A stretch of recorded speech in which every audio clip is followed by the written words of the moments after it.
2012년 11월 18일 하나님께서 주시는 말씀은 시편 50편 22절에서 23절입니다.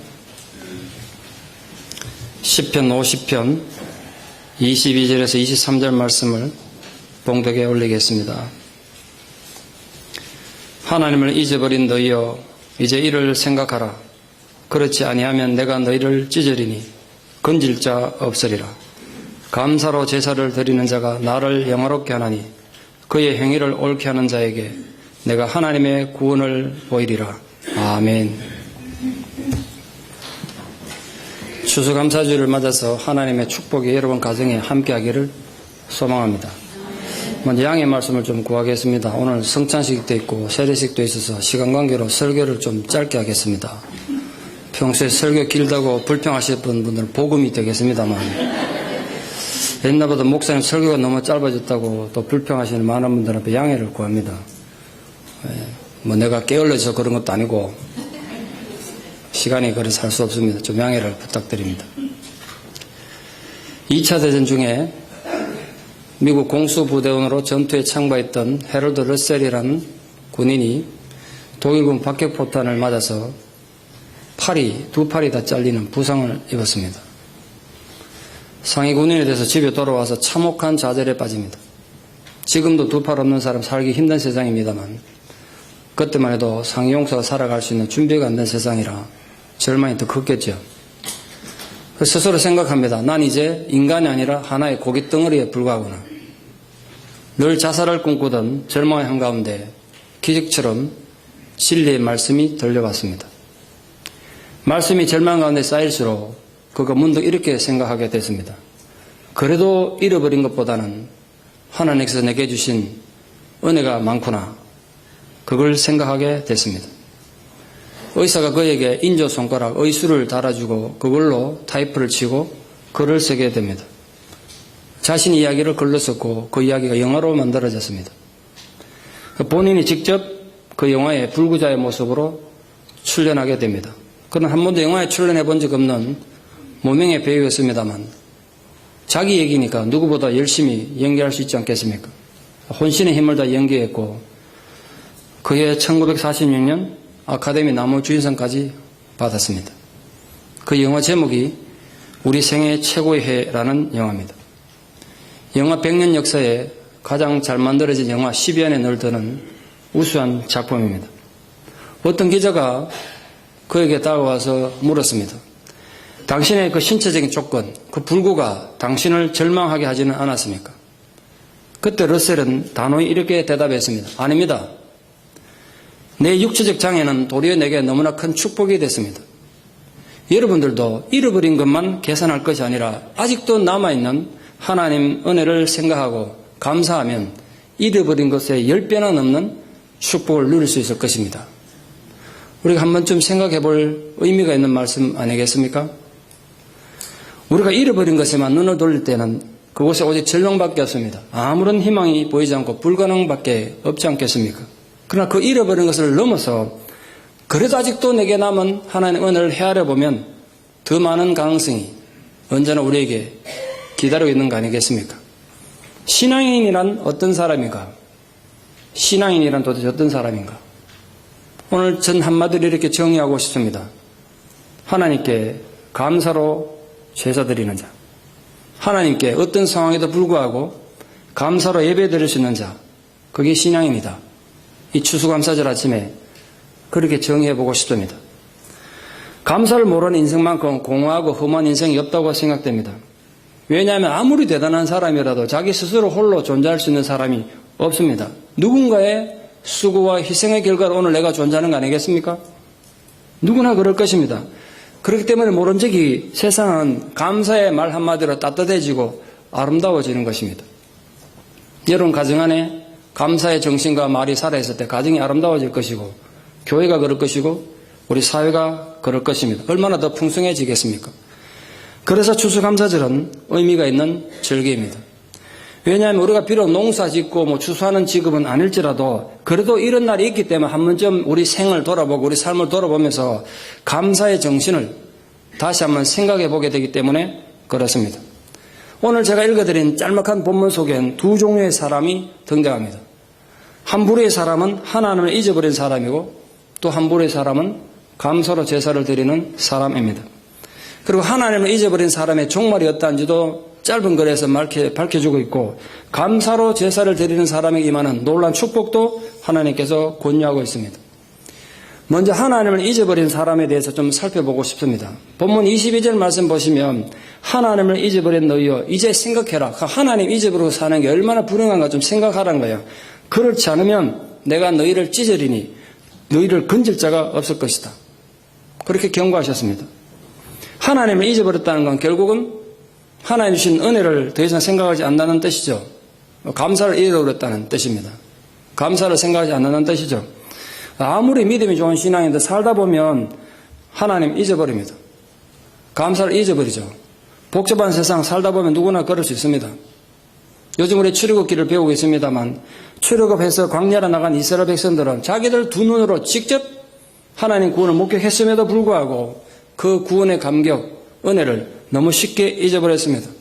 그 결과 그들은 광야에서 모두 죽어야 했던 비극의 사람들이 되고 말았습니다. 우리 또한 마찬가지일 것입니다. 여러분이 어떤 선택하느냐에 따라서 힘들고 어려운 광야에서 믿음의 영웅으로 살아남을 수도 있고 엄청난 축복이 쏟아지는 가운데서 비참하게 죽을 수도 있을 것입니다. 선택은 여러분이 하는 것입니다. 우리가 하나님을 잊어버리면 하나님께 감사를 잊어버리면 어떻게 되는지 오늘 본문에서 그렇게 얘기해 주고 있습니다. 첫 번째 하나님의 은혜, 감사를 잊어버리면 나타나는 형상이 영적인 탈진 상태가 됩니다. 영적으로 힘이 빠지고 쇠약한 정세가 나타납니다. 성경 말씀도 기도도 찬송도 멀어지고 예배도 싫어지고 교회도 점점 멀어집니다. 기쁨이 사라집니다. 한마디로 신앙생활도 삶 자체도 지옥이 됩니다. 사는 것 자체가 지옥이 돼요. 여러분 기쁘고 즐겁게 신앙생활 하십니까? 이왕이면 행복하게 교회 오십시오. 행복하게 신앙생활 하기를 바랍니다. 하나님도 감사를 잃어버리면 교회를 오긴 오고 하나님 찾긴 찾는데 불행하게 지옥 같은 삶을 살며 산다는 겁니다. 그러니 당연히 감사가 사라지겠죠. 하나님을 잊어버리는 사람은 감사가 없는 삶을 살게 됩니다. 감사가 없는 삶을 사는데 무슨 기쁘고 즐거운 일이 있겠습니까? 늘 불평과 원망이 생겨날 수밖에 없습니다. 인생 자체가 참 사하라 사막같이 삭막하고 황량하게 되지 않겠습니까? 그래서 모든 삶이 불안해집니다. 그렇게 살고 싶습니까? 제가 만약 평신도라면 절대로 그렇게 신앙생활을 하고 싶지는 않습니다. 여러분 만약 그렇게 불행하게 신앙생활을 하는 분 계신다면 오늘 추수감사절에 감사를 회복함으로 신앙의 자세, 삶의 자세가 뒤바뀌어지는 감동이 있기를 축복합니다. 그러면 세 번째로 당연히 모든 게 파괴돼요. 감사를 잊어버리면. 그래서 오늘 본문 22절에 내가 너희를 찢으리니 건질 자가 없을 것이다. 하나님이 찢은 데가 누가 건지겠어요? 찢는다는 건 분열과 파괴를 의미합니다. 사람이 하나님을 떠나게 되면 인격도 영혼도 정신도 산산조각 찢어지고 파괴되는 건 당연한 거 아니겠습니까? 근데 본문에서 하나님이 찢으면 건질 자가 없다고 했는데 그거 당연한 거 아니겠어요? 그 감사가 없는 삶은 그럴듯하게 남들에게 보여도 그 사람 신앙도 인격도 폭파되어 부서진 우주선처럼 아무 쓸모가 없습니다. 모양은 그럴듯해야 우주선처럼 멋있어 보여. 우주선이 대단한 꿈을 가지고 우주를 향해 갑니다만 정말 작은 틈새 하나 때문에 폭발한다고요. 현미경으로 봐야 겨우 보이는 작은 틈새 하나만 있어도 우주선 못 날아가는 거 아니겠어요? 우주왕복선 콜롬비아와 챌린저호가 폭발했던 건 정말 작은 틈 하나 때문이었습니다. 그래서 각각 7명의 우주선이 탈고 있었는데 도합 14명의 우주인들은 목숨을 잃었고 전 세계 앞에 미국은 체면을 땅에 떨어지는 우스갯 거리가 되어버려 말았습니다. 감사를 잃어버린 신앙의 위험성이 그와 같습니다. 하나님을 잊어버리고 감사를 잃어버린 인생이나 공동체도 같은 비극을 맞을 겁니다. 모양은 가를듯한데 대단했는데 한순간 폭파하고 험하게 사라질 것입니다. 그러므로 여러분 절대로 감사를 잃어버리지 마십시오. 여러분 삶 속에 감사가 사라지는 순간 인생이 꼬이고 불행해집니다. 나만 불행해지면 괜찮은데 나만 불행해지는 게 아니라 내 자식들이 불행해질 것이고 내 가족이 불행해질 것입니다. 내가 속한 믿음의 공동체가 불행해집니다. 부디 여러분으로 인해서 그 불행의 고리를 끊고 하나님의 축복의 대를 이어가는 복이 있는 사람들 되기를 진심으로 축복합니다. 그러면 어떻게 그 축복의 대를 이어가는 감사하는 사람, 복 있는 사람이 될 것인가? 오늘 본문 23절 보십시오. 한마디 이렇게 표현했습니다. 감사로 제사를 드림으로써, 감사로 예배를 드림으로써 우리 하나님 앞에 복 있는 자가 되고 복 있는 조상이 된다는 거예요. 감사로 제사를 드리는 사람을 오늘 본문이 분명히 말씀해주고 있습니다. 우리 삶 속에 하나님 앞에 감사해야 될 게 너무 많죠. 감사를 표현하는 방법, 감사를 표현하는 여러 가지 자세가 있겠습니다만 전 세 가지를 좀 여러분 당부하고 싶습니다. 무엇보다 여러분 마음 안에 감사가 많이 쌓이기를 바랍니다. 결국 그 쌓인 게 입으로 나오니까.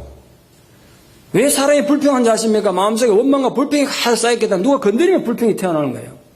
여러분 마음속에 이래도 감사하고 저래도 감사하면 입으로 감사가 많이 나올 것입니다. 그 두 번째 단계, 입으로 감사를 많이 표현하십시오.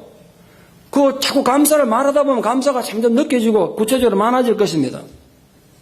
그런데 우리 립 서비스라고 입으로만 자꾸 감사하지 말고 행동으로 감사할 수 있는 분이 되기를 축복합니다. 물질이든 봉사든 성김이든 여러분 정말 은혜를 받았거든. 지난주 말씀드렸다시피 작은 사랑이라도 작은 성김이라도 이웃과 나눔으로서 감사를 표현하는 겁니다. 이 세 가지 말입니다. 이 세 가지가 함께 이루어져야 온전한 감사가 되는 겁니다. 마음이 쌓이고 입으로 말하고 행동함으로써 그 하나만 갖고는 온전한 감사가 될 수 없는 겁니다.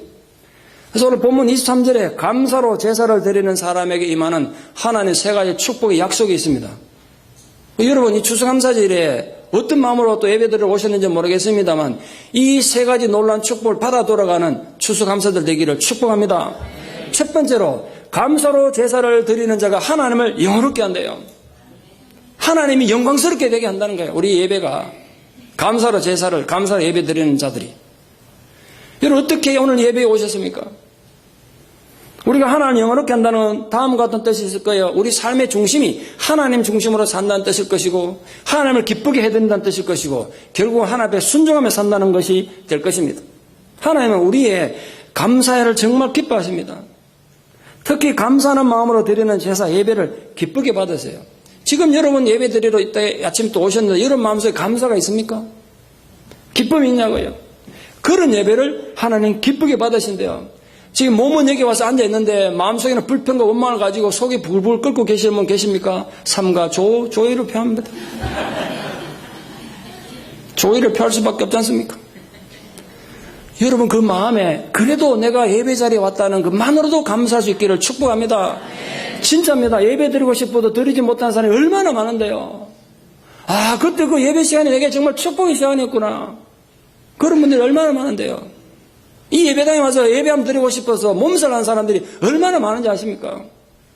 내가 이 순간 이 공동체 안에서 예배 드릴 수 있다는 자체가 감사하시기를 진심으로 축복합니다. 우리 그런 마음으로 드릴 때 하나님이 우리 예배를 너희들 예배가 내게 참 기쁨이구나 그걸 받아들이시겠다는 거예요. 그렇게 감사로 제사를 드리는 자에게 행위를 옳게 한다고 그러셨습니다. 우리가 감사로 드리는 예배 자체를 하나님께서 올바르게 받아주시고 인정해 주실 뿐만 아니라 우리 살다 보면 또 죄도 짓고 실수하지 않습니까? 행동에 문제가 있지 않습니까? 그 예배를 통해서 감사로 제사 드리는 예배를 통해서 우리 행동을 또 깨끗하게 수정해 주시겠다는 뜻이에요. 구약 성경을 보면 많은 믿음의 조상들이 가는 곳마다 하나님 앞에 제단을 쌓았던 것이 많이 있습니다. 아브라함이나 이삭이나 야곱은 가는 곳마다 제단을 쌓았고 하나님 앞에 예배를 드렸습니다. 우리말로 하면 예배를 드린 거죠. 그리고 그때마다 하나님께서 그들의 제사를 받으시고 축복해 주셨어요. 저는 소망합니다. 우리들은 예배가 역시 하나님 앞에 그렇게 기쁨에 연락이 되고 축복을 받는 시간이 됐으면 좋겠습니다. 우리 예배가 너무 중요한 거예요. 이왕이면 여러분 정말 감사로 제사 예배를 드림으로써 우리 예배도 하나님 앞에 너희들이 드린 예배가 내게 너무 옳고 아름답구나 라고 인정받는 예배가 되기를 축원합니다. 이왕이면 예배를 하나님 앞에서 인정받는 예배를 드려보자고요. 그런 공동체가 되어야 되지 않겠습니까? 아울러서 우리 예배를 통해서 우리 악한 행실들이 좀 올바르게 수정되는 감동이 있기 바랍니다. 예배를 드리다가 사람이 바뀌는 축복을 누리기를 축원합니다. 예배를 드렸는데 아무 변화가 없다고 문제가 있지 않겠어요? 마지막 세 번째로 감사로 제사를 드린 자가 하나님의 구원을 보게 됩니다. 감사로 제사를 드리는 사람이 두 눈으로 똑똑하게 과연 하나님 나를 구원하시는구나, 하나님 이런 분이셨구나, 그걸 목격하게 된다는 거예요. 시편 91편 16절에 보시면 감사로 예배하는 자에게 하나님 이렇게 말씀하셨습니다. 내가 장수함으로 저에게 만족해야 하며 나의 구원을 너에게 보이리라. 감사로 제사 드린 자에게 하나님이 구원을 직접 보여주시겠대요. 우리가 힘들어 어려운 상황 가운데도 하나님을 사랑하고 하나님 이름을 부르는 사람들을 하나님 만족하게 해주시고 하나님의 구원의 구체적인 모습을 보여주시겠다는 거예요. 지금 여러분 형편에서 가장 필요한 구원이 어떤 모습입니까? 우리 영혼이 구원받고 천국 가는 것뿐만 아니라 이 땅에서 경제적인 문제든 건강의 문제든 관계의 문제든 과거의 상처의 문제든 정말 구원받고 해결받아야 될 문제가 없습니까? 그 구체적인 구원이 여러분 삶 속에 일어난 은혜가 있기를 축원합니다. 근데 그게 뭘 통해서 일어난다고요? 예배를 통해서 일어난다. 예배를 통해서. 예배 드리다가 여러분 그 많은 아픔과 상처로부터 구원받는 감격이 이 예배 가운데 있기를 진심으로 축복합니다. 지금 우리 출애굽기를 배우고 있습니다만 이스라엘 민족들은 하나님의 구원을 바라보면서 직접 경험해보면서 살아왔던 민족 아닙니까? 근데 중요한 건 그걸 그냥 역사처럼 배우고 지나가지 말고 오늘 내가 내 삶 속에서 하나님 구원을 체험하고 사는 게 중요하지 않습니까? 그게 일어나지 않으면 출애굽기 의미가 없어요. 지금 역사 배우는 시간이 아니라고요. 그 옛날 그 광야에서 아무것도 없는 광야에서 일어났던 구원이 왜 내게는 일어나지 않느냐 말이에요. 왜 우리 가정에 우리 교회는 없냐 말이에요. 그걸 바라며 우리 또 하나님 앞에 나가는 겁니다. 복음서에 보시면 죄인이 구원받은 이야기들 수북하지 않습니까? 병든 자가 치유받은 얘기, 약한 자가 강해졌던 얘기로 가득 채워져 있습니다. 그 오늘 우리를 향해서도 마찬가지일 것입니다. 이 세상에는 하나님 구원을 외면한 채 자기 문제, 자기 상처에 빠져가지고 절망과 좌절과 불행에 빠져 사는 사람 많습니다. 그래 똑같은 상황인데도 하나님의 구원과 희망과 사랑과 평화를 바라보면서 날마다 기쁨으로 살아가는 사람도 많아요. 선택은 우리가 하는 거 아닙니까? 환경이 바뀌어져서 되는 것이 아니라 그 환경에 대한 내 자세가 결정하는 거 아니겠습니까? 누가 행복하게 사는 사람입니까? 본문은 하나님께 감사의 제사를 드리는 사람이 바로 하나님 구원을 보며 살 것이라고 말씀하셨어요. 독일에서 있었던 얘기입니다. 어떤 중년의 남자가 설남 혀에 암이 생겨가지고 혀를 절제하는 수술을 받으러 병원에 입원했습니다. 상식적인 얘기입니다만 혀 잘라버리면 말을 못합니다. 이제 평생 벙어리로 살아야 되는 거예요. 수술하기 위해서 마취 주사를 손에 든 의사가 잠시 머뭇거리며 이렇게 물었습니다. 혹시 마지막으로 남길 말씀 있습니까? 이 사람이 지금 이 지상에서 자기 입으로 말할 수 있는 마지막 말이라고요. 둘러섰던 수련 의사들, 간호원들, 조수들이 긴장하며 심각한 표정으로 바라보며 침묵과 긴장의 시간이 흘렀습니다. 둘러선 사람들이 스스로 생각한 겁니다. 만약 내가 내 인생의 마지막 말을 한마디 남겨야 된다면 나는 무슨 말을 남길 것인가? 제가 여러분에게 묻습니다. 만약 여러분 생애에 마지막으로 한마디를 남겨야 된다면 무슨 말씀을 남기고 싶습니까? 이 환자가 누워서 한참을 있다가 주르르 눈물 흘리며 똑같은 말을 3번 하셨대요. 그게 뭐냐? 주 예수님 감사합니다. 예수님 감사합니다. 지금 자기 혀가 잘려가지고 평생 이제 말 못하는 병신으로 살아가야 되는데 거기서 발견한 게 감사했다고요. 감사할 조건에 있어서 사는 감사는 진정한 감사가 아니지 않습니까? 그것을 죄인도 하는 거라고요. 우리 성도는 깊은 절망의 골짜기에서도 그래도 하나님께서 나를 위해 남겨주신 삶의 기회가 있다고 감사를 발견하는 분들이 되어야 합니다. 감사는 내 스스로 걸어갈 힘이 없는 깊은 절망의 고통 가운데서 나로 하여금 걸어가게 만드는 영혼의 지팡이이기 때문에 그렇습니다. 요즘 삶이 힘들고 어렵습니다. 고달픕니다. 지치고 쓰러질 때 그 감사를 내 영혼의 지팡이를 삼고 걸어가는 분들 되기를 축원합니다. 사람이 말합니다. 즐겁고 행복하면 감사하지만 불행한 일이나 역경 속에서 감사하는 건 너무 인색하죠. 그러나 진짜 감사는 역경 가운데서 하는 감사라 좀 믿습니다. 모든 걸 잃어버리는 가운데도 그래도 아직도 하나님 은혜가 남아있다는 감사를 발견하는 것. 그게 진짜 감사가 아니겠습니까? 이번 추수감사주일에는 우리 그런 감사를 하나씩 발견하시면 좋겠습니다. 지금 내 삶이 내 뜻대로 되지 않고 내 절망이 내 고통 가운데 있어도 그래도 아직도 남아있는 하나님의 은혜를 발견하고 감사할 수 있는 분들, 그게 바로 여러분들이 되기를 바랍니다. 이 감사는 하나님 뜻이고 하나님 명령이시기 때문에 우리 생애에 정말 감사가 끊어지지 않기를 바랍니다. 우리가 그렇게 감사하는 삶을 살면, 하나님을 인정하고 감사하는 삶을 살면 하나님께서는 우리의 불행을 행복으로, 우리의 고난을 희망으로 바꿔주실 줄 믿습니다. 말씀의 결론을 맺겠습니다. 아니 벌써 이렇게 생각하시죠? 제가 짧게 한다 그랬잖아요. 에드워드 스펜서는 미국 교과서에 실릴 정도로 유명한 분이십니다. 1860년 9월 8일의 일입니다. 당시 게레신학교 학생으로 있었던 스펜서는 한밤중에 잠을 자다가 친구의 구함 소리를 듣고 잠을 깼습니다. 가까운 미시간 호수에 큰 연락선이 난파돼서 침몰하고 있다는 겁니다. 스펜서는 더 생각할 것 없이 미시간 호수로 달려갔습니다. 그날 385명을 태운 여객선이 암초에 부딪혀 침몰한 겁니다. 그날 그 사고로 287명이 물에서 익사했습니다. 고등학교 때 수영선수로 이름을 날렸던 스펜서 군은 생각할 것도 없이 그 높은 파도와 거센 바람을 맞서고 물에 뛰어들어 사람을 구해내기 시작합니다. 여러분 아시다시피 물에 빠져 죽는 사람 건지는 얼마나 힘든지 아시죠? 물에 16명을 건져냈습니다.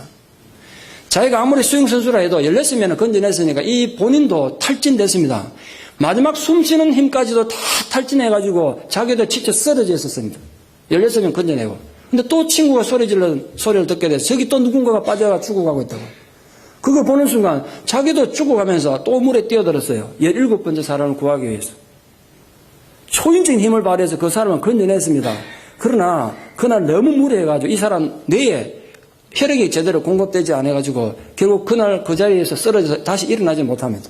7년 동안 병상을 누워서 사경 헤매다 결국은 32살 젊은 나이에 생을 마감했습니다.